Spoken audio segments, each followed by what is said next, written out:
Alright, hey guys, it is TsubakiSwagg and I'm coming to you with my review of Brynhildr in the Darkness, episode 9, Fake Memories. Okay, so finally we get to have a little more insight on Nanami, whom is one of the witches that is connected to the laboratory, not one of the ones that escaped, but one of the ones that are connected to the laboratory, and we find out more about her powers. Not only can she read people's memories, but she can also erase them and change them, which is slightly terrifying and cool at the same time.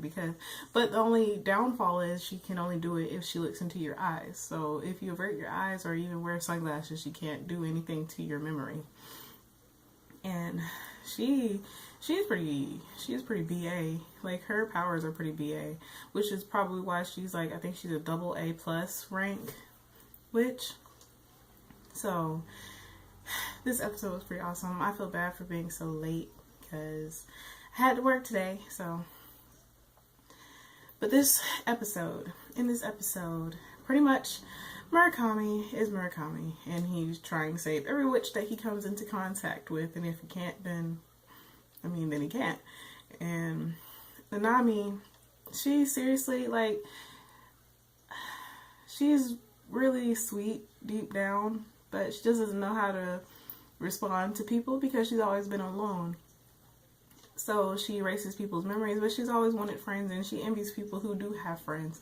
And she even, first she erased her like protector's memory, and then she flashed him to get 1,000 yen, and then she gave that away to these two little kids that were fighting because one dropped the other one's like it looked like a Pokemon card in like a puddle, and since it was rare, it'd be about 1,000 yen. So she went back and showed him her armpits for another 1,000, and all she wanted was some cake. And that cheesecake looked delicious. Like, it made me want some cheesecake. That's really bad.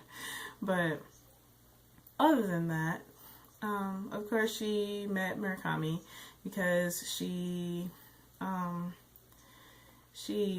looked into the memories of one of his classmates, and she knew who Murakami was, so she used her as bait and got her to bring Murakami to meet her. And then she tried to erase Murakami's memories, but because Murakami is pretty much like a human scanner, she couldn't erase his memories, and he pretended like he was a baby. He fell on the ground and started crying and literally bawling until she went away. And he was like, he can't believe he really just did that, like laid out on the ground crying like a baby until she left. But he still wanted to save her, and he told like Kroha and Kana and Kazumi and Katori, I believe that's how you pronounce her name, about her, and all of them agreed that they wanted to save her because, they as witches understand what she's going through, because all of them were alone too until they finally had each other after they ran away. So it'd be in their nature to want to save her, because nobody honestly wants to live in a laboratory for the rest of their lives, pretty much being controlled by these people.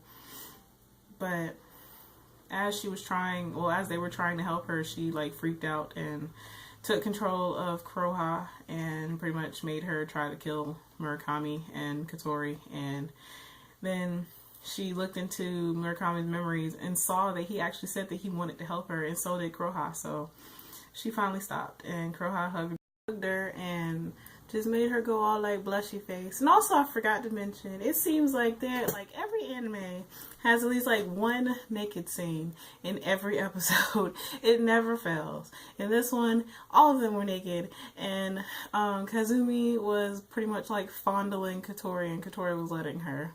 And I think Katori was getting turned on. But that's neither here nor there. It was pretty interesting.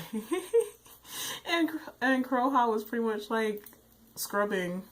She was scrubbing Kana. So, I don't know. I don't understand. There's just so much boobs in anime. I guess that's why a lot of people watch it. I don't blame them.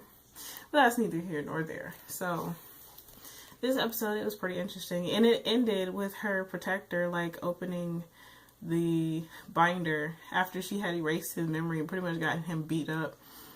and he like went to get in his car because he was like, why do I have to keep watching this castle, which she planted in his memory. And then that was pretty much the end of the episode. So this episode was pretty interesting. I liked it. We're always being introduced to new witches, and I kind of like Nanami. Like, she's really sweet, but it's sad that she's gone through so much. That all of them have gone through so much. So I mean, I can understand why she is the way she is, because she is trying pretty much to protect herself. So I can understand that. But I love this show. This show is so awesome, and the fact that Lin Okamoto created this show just made me like it even more before I even watched it. So that's pretty much my review of this episode. It was awesome. If you haven't seen it, go see it. I know that I'm really late putting it up, but I just got off at like 9:30, 10 o'clock, so I apologize. If you don't like it, then don't watch it. Sorry, but as always, please remember to comment, rate, and subscribe. And this is TsubakiSwagg saying adios.